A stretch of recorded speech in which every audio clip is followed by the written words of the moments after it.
So this is a video about how to finish and construct the Pothos houseplant.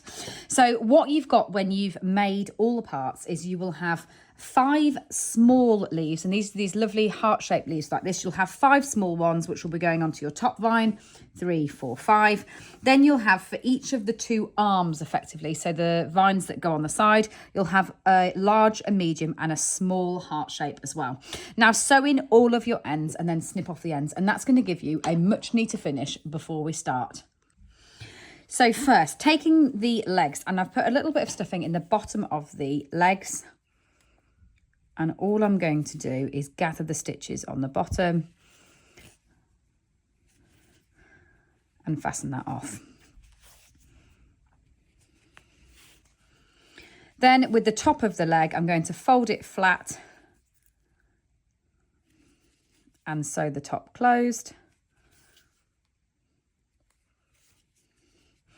And then using my centralizer, so this is marking the center of my tummy on the design, I'll turn it over and sew the legs on, dividing the bottom circle into thirds. So if you imagine that as a circle there and a straight line coming down from that centralizer, divide the bottom into thirds and sew the legs on that angle.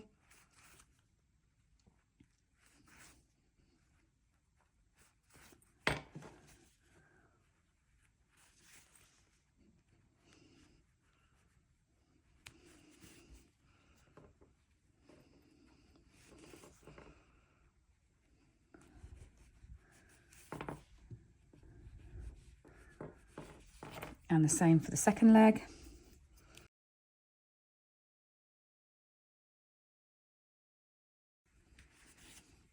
Then the arms are formed by vines either side. So I'm actually going to sew those on first and then attach the leaves on afterwards. So you've got 2 short stems like this. All you need to do is position those into the neckline and sew those really firmly into position. And subject to who you're making this for, I mean, you're potentially making this to display in your house. It's a great one to actually, if you're not good with houseplants, it's a great way of actually getting some lovely greenery all year round with no watering required in your house. But if they are for children, do make sure that you sew them on really firmly, because this style of toy tends to get carried around by these long, tendrily arms. So either side, put those in position.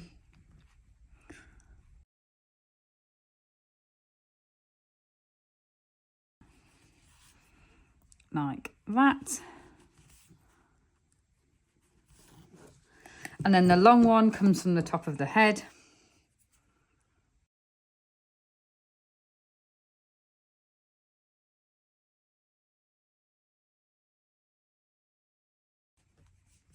Like that. And now to add the leaves on. So you're going to need your ball of yarn, and I'm using Chive here, is the colour that these are made in. And first I'm going to put the ones on the end. So all you need to do is slip stitch into the tip of the vine. So put your hook in and through like that. In fact, I'm going to swap hook sizes. That's a 3.5 there.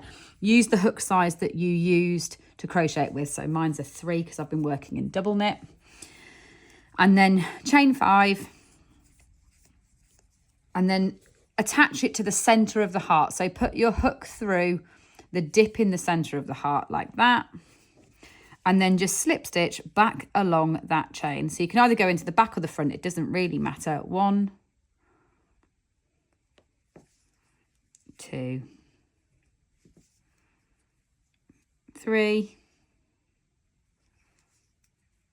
4, and 5. Slip stitch back in and then break your yarn, and you can sew those 2 ends in nice and neatly to attach your leaf on really firmly. And this way, there's no way that that's ever going to come off. All I would do now is get my 2 ends together like that, and then sew them in and through. So all you now need to do is, I've attached the smallest one to the bottom. I'm going to attach the medium one halfway up and then the large one at the top using exactly the same method, and then 5 down either side of this stem. So I'll just put the eyes on so you've seen this go right the way through to the end. So the way that I add the eyes on, so my style of sewing the eyes onto the flowers and the plants is to come through with cream yarn and embroider a small triangle across 3 rounds. Go in and through to the other side.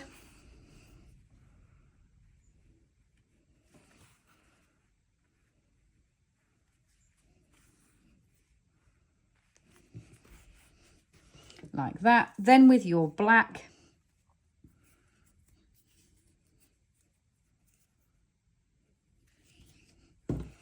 come up and through and come 2 rounds up. So I've come into the center of the cream one and 2 rounds up, do a couple of wraps like that across to the other side. Put that in, and if you do want to then add a small mouth in, you can do that too. Just use that same thread, come across, and you can add a little smile in if you wish.